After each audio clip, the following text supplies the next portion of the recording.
आज मैं आपको सुनाने जा रहा हूं अपनी मंडली की सदस्य रश्मि कुलश्रेष्ठ की लिखी कहानी यूं ही आते रहना। रश्मि कुलश्रेष्ठ अलीगढ़ में पैदा हुई, दिल्ली में रहती हैं और एक न्यूज चैनल में काम करती हैं। शुरुआती अक्टूबर की शामें हवाओं के संग करवट बदलती हैं, कभी सर्द कभी हल्की हरारत लिए। आज जरा गुनगुनापन था, जैसे दिन जाते जाते अपना मध्यम ताप सांझ को सौंप गया हो और उसने सहेज ली हो वो सेंक अपनी देह में। कमरे की बड़ी खिड़की पर खड़ी इसी कोसेपन को महसूस करती मैं सड़क के उस पार देख रही थी। लाल रंग के पंडाल को, सड़क किनारे कतार में लगे बल्ब और झंडियों से बनी छाजन को। लाउडस्पीकर पर माता के भजन अभी अभी बंद हुए थे। इस बार भी मोहल्ले में दुर्गा पूजा का पंडाल हमारे घर के सामने लगा था। ऊपर बैनर लगा था, वार्षिक दुर्गा पूजा समिति, पंचरस्ता, सुल्तानपुर। कहाँ गायब हो स्तुति, कब से पुकार रहा हूं? आवाज एकदम करीब से आई। मैंने पलट कर देखा, विभास था, मेरा मंगेतर। चमकीली आंखों से मुझे देखता हुआ, नाराजगी जताते हुए जो मुस्कान होठों पर रह गई थी उसे सहेजता हुआ। विभास और मैं मैट्रिमोनियल साइट से मिले थे। 10 महीने की मुलाकातों के बाद एंगेजमेंट हुई और 2 महीने बाद शादी की तारीख थी। वो अक्सर कहता, तुम जैसी अच्छी लड़की मुझे कैसे मिल गई? और मैं सोच कर रह जाती, अच्छे तो तुम हो विभास, मुझे समझने वाले, जो हूं जैसी हूं उस हाल में अपनाने वाले। जैसे पानी को रंग अपना लेता है, अंधेरे को रोशनी, रोशनी रंग जैसा वो और मैं अंधेरे और पानी सी। हफ्ते की एक मुलाकात और दिन की मिनटों वाली बात में वो इतना जान गया था कि मेरी आवाज़ सुनकर भांप लेता कि मैं कब खुश हूँ, कब परेशान, कब दुखी। आज भी इसीलिए चला आया और तब से यहीं था। देखो फिर गायब हो गई तुम। उसने मेरी आंखों के आगे चुटकी बजाई। मैं चौंक गई। यहीं तो खड़ी हूँ, कब से वो दुर्गा पूजा पंडाल देख रही हूँ, कहकर मैंने खिड़की के पल्ले पूरे खोले और अपनी कुर्ती की मुड़ी बाजुएं खोलने लगी। वो मुझे देख रहा था कुरेदती नजरों से। मैं इधर उधर देखने लगी, बचने लगी उसकी आंखों की मौन पड़ताल से। यूं भटकने से क्या फायदा स्तुति? पूछते हुए उसने आहिस्ता से मेरी बाह थामी और बेत की आराम कुर्सी पर बैठा दिया। बोला, जब मन में आया तो मिल आओ ना उनसे, इतना सोचकर क्यों परेशान हो रही हो? कहकर मैंने फिर उसकी बात टाल दी। कैसे उसे बताती कि दो राहे पर खड़ा मन आसानी से नहीं बढ़ता। एक मन कहता है कि मिल लाऊं, उनको बता दूं कि मैं शादी करने जा रही हूं, और दूसरा रोकता है और मैं रुक जाती हूं। सोचती हूं कि मैं क्यों जाऊं, किसके लिए, और वो लोग कौन थे मेरे, या अब कौन है? मेरे पति अमित के माँ पापा, मेरे सास ससुर, जिनसे मेरा बहू का रिश्ता ही नहीं जुड़ा, और अमित की मौत के बाद तो कोई गुंजाइश ही नहीं बाकी रही। सारी बातें जानता था विभास, मैंने खुद बताई थी। इसीलिए चाहता था कि मैं अमित के माँ पापा से मिलने जाऊं। मुलाकात तो उन रिश्तों में होती है जिनमें मोहब्बत हो, लगाव हो। जो रिश्ते कभी प्यार न चख पाए उनमें मुलाकात कैसी? तो चुप क्यों हो, बोलो ना, उसने टोका। मुझे किसी से नहीं मिलना विभास, मन की हाँ को कोने में धकेलते हुए मैंने कहा और कुर्सी से उठ गई। कुर्सी झूलती रही, मन फिर त्रिशंकु होने लगा था। ये झूलता हुआ मन कहीं पहुंचना चाहता है क्या, या कहीं लौटना चाहता है? मुझे नहीं मालूम। मैं जानती थी तो बस इतना कि हर तरफ से ये उलझन छुड़ाकर मुझे विभास के साथ बढ़ना था। उसको गए 15 मिनट बीत गए थे। मैं अब भी उसी कमरे में उन्हीं बातों में उलझी उसी खिड़की के पार निहार रही थी।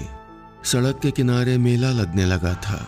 बच्चे हवा वाले गुब्बारों को उचक उचक कर छू रहे थे। धनुष बाण वाली दुकान पर बच्चों के पापा कमान खींच खींच कर देखते कि कमजोर तो नहीं। दर्शन करते लोगों की कतार बढ़ने लगी थी। उन सब के बीच से गुजरता मेरा मन चला जा रहा था 5 साल दूर उस कैफे में जहां मैं अमित को देख रही थी, खुद को देख रही थी, उसके सामने बैठे मन की धुकधुकी संभालते हुए। वो एक हाथ में मेरी उंगलियां और दूसरे में अंगूठी पकड़े था। अपनी कंचई आंखों से मुझको देखते हुए कह रहा था, मैरी मी स्तुति। और मैं सोच रही थी कि क्या कहूँ।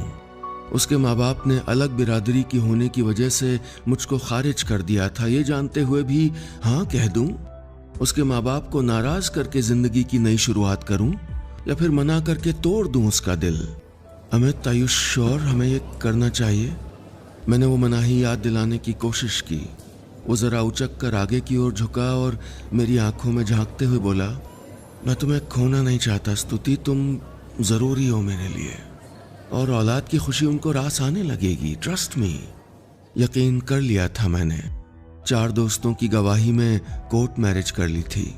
रजिस्ट्रार ऑफिस में जब नाम जुड़ते देखा तो आंखें भर आईं। ऐसी शादी का तो सपना भी नहीं देखा था मैंने। मेरे पापा साथ थे, आशीर्वाद देके विदा किया उन्होंने, लेकिन विदा करके ले जाने वालों में सिर्फ अमित था। मेरे मन में डर था। हम जैसी किसी न किसी कारण से स्वीकार न की जाने वाली लड़कियों के सामने ये डर अक्सर रहता है कि जिस घर वो जा रही हैं वो घर उनका बन पाएगा, पसंद की चुनी बहू की जगह वो कभी ले पाएंगी। मैंने यही सवाल अमित से पूछा तो उसने मुख्तसर सा जवाब दिया, टाइम लग सकता है। टैक्सी अमित के घर के आगे रुकी। दिल हौल गया। डर से उंगलियां ठंडी पड़ने लगीं। पिछला गेट खोलकर अमित ने हथेली थामी तो जरा संबल मिला। उसने फोन करके बता दिया था शायद, इसलिए दरवाजा खुला मिला, लेकिन इंतजार करती एक जोड़ी ममता भरी आंखें न दिखीं। चौखट के उस पार कोई लड़की थी, कोई पड़ोस की लड़की। अक्षत, रोली, फूल और दीपक से सजी थाली थामे। मेरी नजरों में दीपक की वो कतरा भर रोशनी चुभने लगी। मन भाप बनकर आंखों में तैरने लगा। तभी दरवाजे पर जोर से भड़बड़ाहट हुई। मैं अतीत से वापस उसी कमरे में आ गई थी। आंखों का उफान तो पीछे छूट गया, लेकिन गले में नमक की डली अटकी हुई लगी। मैंने दरवाजा खोला। प्रसाद का चंदा जुटाने वाले बच्चों का झुंड खड़ा था। मैंने उनकी हथेली पर रुपए रख दिए और वो खुश हो गए। काश जिंदगी मेरी हथेली पर सुकून के सिक्के धर देती, ये बेचैनी तर देती। चुटकी भर खुशी कैसे गुलाबी रंग चेहरे पर बिखेर देती है। मैं उन बच्चों के चेहरे पर वही रंगत देख रही थी। अब तक मिले चंदे का हिसाब लगाते हुए जाते एक बच्चे ने पलट कर कहा, दीदी प्रेम से बोलो। तो मैंने भी मुस्कुराकर जय माता दी जोड़ दिया। त्योहारों की तासीर ही कुछ ऐसी होती है कि दुख में खुशियों की मिलावट कर जाए। मैं दरवाजा बंद करके दीवान पर आकर बैठ गई। कुशन जिस पर विभास की उंगलियों के दबे निशान बने थे, उन्हीं पर अपनी उंगलियां रखते हुए सर टिका लिया। आंखें यादों की टेक लगाने लगीं। घर में आई नई बहू यानी मुझे छत पर बने 2 कमरों का घर दिया गया था।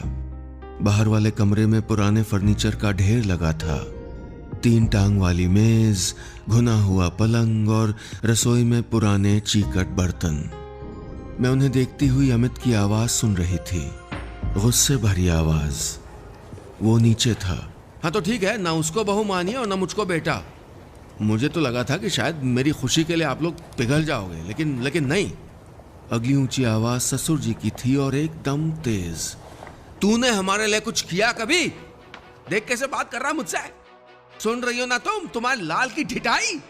मैं अपना मोबाइल ढूंढने लगी। थरथराते हाथों से अमित का नंबर डायल करने लगी। उसे वहां नहीं रुकने देना था, चुप कराना था। नीचे जा नहीं सकती थी, उसे आवाज लगा नहीं सकती थी। घंटी जा रही थी लेकिन वो बार बार फोन काट देता। हेलो, प्लीज ऊपर आ जाओ ना। इस दफा मैंने फोन उठते ही कहा।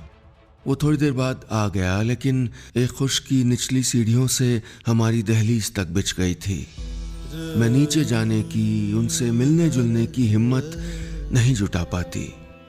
हर सुबह मुंडेर पर खड़ी, आंगन में बने तुलसी के चौरे के पास खड़ी, धूप दीप करती अपनी सास को देखती, ससुर जी का सधी आवाज में अखबार पढ़ना सुनती। उसी मुंडेर से मैंने ये भी देखा कि आस पड़ोस वाली महिलाएं कैसे अपनी परेशानियां लाती और सासू माँ उन्हें कोई सीख, कोई सलाह देती और वो सब सुकून लेकर वापस चली जाती। शादी से पहले अमित ने बताया था कि माँ बहुत सारी संस्थाओं से जुड़ी हैं और उनकी सलाहकार हैं। वहां भी लोगों की मदद करती होंगी, दर्द समझती होंगी। फिर फिर मेरी तकलीफ अब तक क्यों बाकी थी?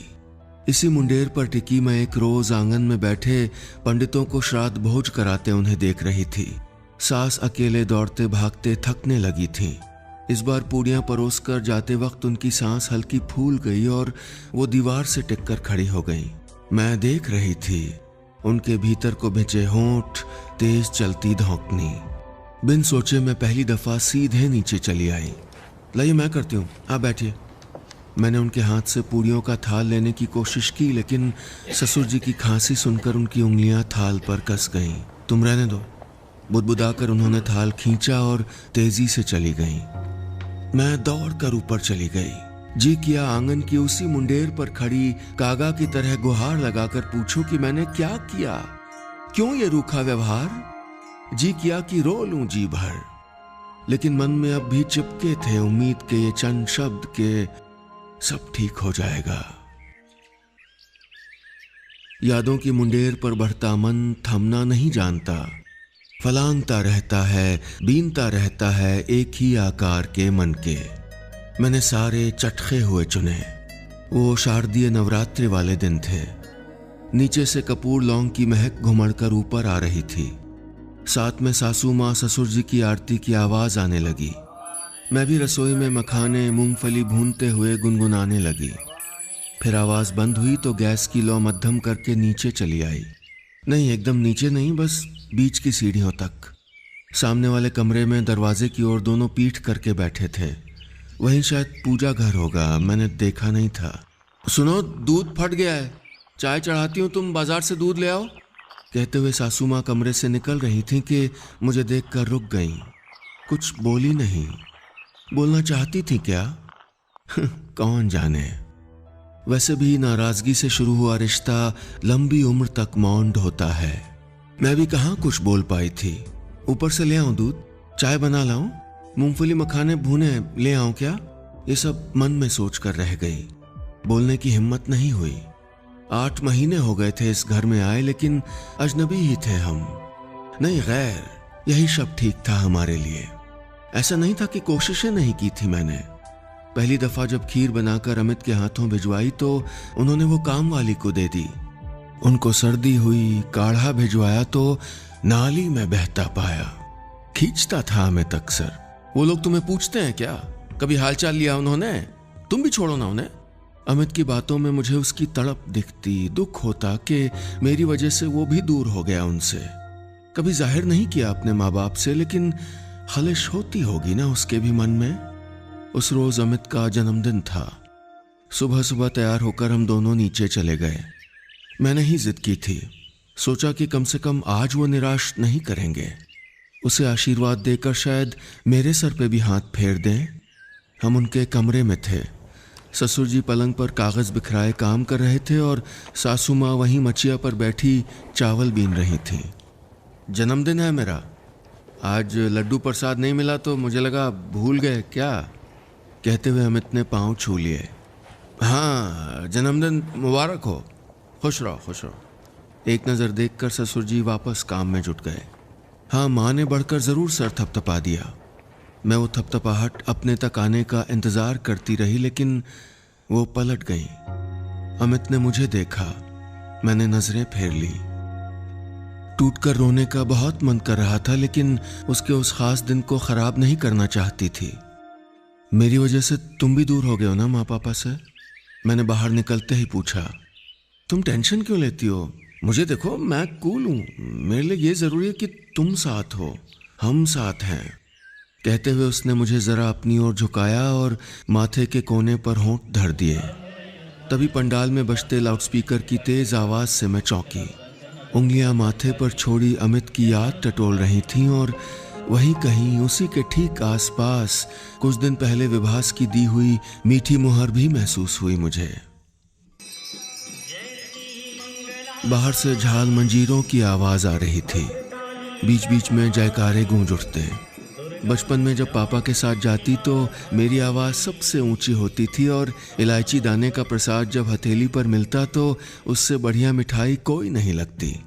शायद तब मन आसानी से खुश होता था और अब कोशिशें करनी पड़ती हैं। थोड़ी देर बाद ये आवाज़ बेचैन करने लगी। मैंने उठकर खिड़की के पल्ले बंद किए, लेकिन एक टुकड़ा न जाने कैसे कमरे में आ गया और मेरा हाथ पकड़कर ले जाने लगा वापस। यही वक्त था, वो भी नवरात्रि की सप्तमी। शहर भर के पंडालों में नेत्र पूजन हो चुका था, मूर्तियों के दर्शन शुरू हो गए थे। उस रोज हम भी जा रहे थे। अमित लाइट पंखे बंद कर रहा था और मैं साड़ी संभालती सीढ़ियों से उतर रही थी। वहीं बारामदे में चारपाई पर सास ससुर बैठे थे। स्टूल पर 2 कप रखे थे और खाली प्लेट भी। मैंने गर्दन जरा झुकाकर नमस्ते की और हिचकते हुए पूछा, हम दुर्गा पूजा देखने जा रहे, आप लोग भी चलिए ना। क्यों? ससुर जी की रौबीली आवाज से मैं कांप गई। हमारे जाने या ना जाने से फर्क पड़ता है क्या? साल होने को आया, कोई फर्क पड़ा क्या तुमको? उनकी बातें कंकड़ सी चुभी। इतनी चिढ़? सारे आंसू समेटते हुए मैं तेजी से सीढ़ियां चढ़ती चली गई। अमित मुझे पुकारता रह गया, लेकिन मैं नहीं रुकी। नाराजगियां दिल पर दाग सी चिपक जाती हैं। जतन करो, मलहम लगाओ, हटती ही नहीं। उनके मन में यही दाग होगा जो हौले हौले इतना बड़ा हो गया कि कोई जगह बाकी नहीं रही। अमित के मन में, उस घर में मेरी जो जगह थी, वो वक्त छीनने की तैयारी कर रहा था। उस सुबह अमित ऑफिस के लिए निकल चुका था और मैं पास के बाजार से राशन ले रही थी कि तभी मोबाइल पर अनजान नंबर से कॉल आई। मैंने झुंझलाकर फोन काटा। कई दफा रिंग हुई तो मैंने कॉल रिसीव की। हेलो, कौन? मैंने पूछा। उधर कोई अजनबी था जो अमित के एक्सीडेंट की बात कर रहा था। मैं कुछ पूछ नहीं पाई, उसकी कही कोई बात नहीं सुनी, बस बदहवास सी अस्पताल की तरफ भागी। कॉरिडोर से गुजरते हुए दिल सिकुड़ता जा रहा था। लबों पर दुआएं तेज होती रहीं और जब अमित के पास पहुंची तो सब कुछ बर्फ सा जम गया। उसकी ठंडी निर्जीव देह सा, उसके तलवों पर हथेली कसते हुए, उसके जाने पर यकीन करते हुए मैंने ससुर जी को खबर की। आधे घंटे में वो दोनों हॉस्पिटल में थे, सीढ़ियों पर बैठे, एक दूसरे के कंधे भिगोते। मेरा मन हुआ कि चुप करा लूं उन्हें, अपना दर्द समेटकर उनके आंसू पोंछ दूं, लेकिन खामोश रही। औलाद का जाना किस्मत की सबसे बड़ी लूट होती है। उनकी भी थी। अमित था तो कम से कम नाराजगी का रिश्ता था ना बाप बेटे के बीच। शिकायत की डोरियां थीं माँ बेटे के बीच। अब सब खत्म। मेरे लिए भी कुछ नहीं बचा था यहाँ। मेरी माँ बार बार वापस बुलाने लगी थी और एक रोज मैंने उनकी बात मान ली। चौखट पर मेरा सामान रखा था। मेरी माँ बाहर ऑटो में थी। सास ससुर आंगन में खड़े थे, चुपचाप, किसी ठूंठ की तरह। चलती हूँ कहते हुए मैंने वो दहलीज पार की थी और जाते हुए मुड़ मुड़ कर देखती रही थी वो चौखट, वो मुंडेर, वो घर। पुरानी तकलीफें हर याद के साथ ताजा हो जाती हैं। मुझे भी लगा जैसे अमित को आखिरी बार अभी देखा, कि वो दहलीज बस अभी छोड़ के आई थी। सुबह के 4 बज गए थे। हवा का कोई झोंका खिड़की खोल गया था। मैं खिड़की के पास आ गई। पंडाल का पर्दा फड़फड़ाते देखने लगी कि तभी कुछ चुभा आंखों में, कोई तिनका। पलकें रगड़ी तो गड़ने लगा। ये चुभन कितना तड़पाती है ना। विभास कहता है, तुम्हें जब अपनी चुभन की वजह मालूम है तो उपाय करो, मिल लो ना अमित के माँ पापा से। मुझे माननी चाहिए उसकी बात। मान लेनी चाहिए। Waiting outside. अगली शाम ठीक 6 बजे विभास का मैसेज आया। मैंने बुलाया था उसे, पूछा था अमित के घर चलोगे, और उसने हाँ कहा। मैं चाहती थी कि अमित के माँ पापा भी मिले उससे। अंधेरी सड़क पर रोशनी की लड़ियां चमक रही थीं। हर तरफ सजावट, ढेरों पंडाल, वैष्णो देवी की गुफा, माँ दुर्गा की मूर्ति। रेलवे कॉलोनी में महाकाली की प्रतिमा थी और शास्त्री नगर में माँ सरस्वती का पंडाल। जगह जगह भजन गूंज रहे थे, प्रसाद बंट रहा था। दर्शन करते हुए हम एक गली के मुहाने पर पहुंचे तो मेरे कदम मद्धम पड़ने लगे। विभास ने मेरी कलाई थामी। मैं फिर उसी घर के सामने थी। जिंदगी में आगे बढ़ने के लिए वापस लौटी थी उसी चौखट पर। दरवाजा खुला था। सासू माँ तुलसी पर रखे दीपक में घी डाल रही थीं। वहीं चारपाई के बगल वाली कुर्सी पर बैठे ससुर जी आगे पीछे झूलते हुए बुदबुदा रहे थे। मैंने ना दस्तक दी ना इजाजत मांगी, सीधे भीतर चली आई। कैसे आप दोनों? मैंने पूछा। कमजोर हो गए थे वो, पुरानी इमारत जैसे दरके हुए। उन्होंने चुपचाप मुझे देखा, फिर विभास को और चारपाई पर बैठने का इशारा कर दिया। अरसे बाद मैं इस आंगन में थी, फीकी दीवारें देखती हुई चारपाई का जूट को रेद रही थी, बेचैन हो रही थी। ये विभास है, 2 महीने में हमारी शादी है, मैंने कहा। बेचैनी थम गई। सासू माँ एक टक मुझे देखने लगी। ससुर जी की बुदबुदाहट और उनका झूलना भी रुक गया। मैं उठकर सासू माँ के करीब आई, उन्हें बैठाकर सामने घुटनों के बल बैठ गई। माँ, अमित आपकी बहुत बातें करता था, मैंने कहा। बताता था कि आप सबके दर्द, सबकी तकलीफ समझती हैं। कहता था कि मुझे भी समझेंगी, अपना लेंगी, लेकिन आप नाराज रहीं, बल्कि आप दोनों। इस नाराजगी से कुछ नहीं मिला, हमने अपने सुख कम करके दुख बढ़ा लिए, है ना? पूछते हुए मैंने ससुर जी को देखा। बेंत की मूठ पर वो उंगलियां रगड़ रहे थे। सासू माँ की झुकी आंखों से डबडबाता पानी झूलने लगा। वो अपनाए ना जाने की तकलीफ अब भी चुभती है माँ, उसे दूर कर दें, मेरे सर पे हाथ रख दें, बहू न सही बेटी समझकर। कहते हुए मेरी आवाज रुंध गई। सासू माँ ने हौले से मेरा सर थपकाया और फिर उठकर सामने कमरे में चली गई। भीतर माता की चौकी लगी थी, कलश के ऊपर अखंड दीप जल रहा था। उन्होंने पहले अलमारी खोली, फिर मंदिर से कुछ उठाकर बाहर आ गई। मेरी हथेली थामते हुए उस पर सिंदूर की डिब्बी और एक पुरानी सोने की चेन रख दी। खुश रहना मेरी बच्ची, कहकर उन्होंने मुझे सीने से भींच लिया। मैं चिपकी रही देर तक, मन के जमाव का पिघलना महसूस करती रही। सामने बैठे ससुर जी हमें देख रहे थे। मैंने देखा तो नजरें घुमा ली। झूलती खाल के पीछे गले की हलचल छुपाते हुए विभास का सर थपथपा दिया।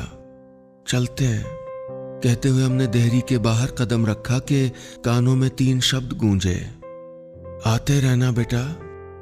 ये दुनिया के शायद दूसरे सबसे खूबसूरत 3 शब्द थे जिन्हें मैं हमेशा संग रखने वाली थी।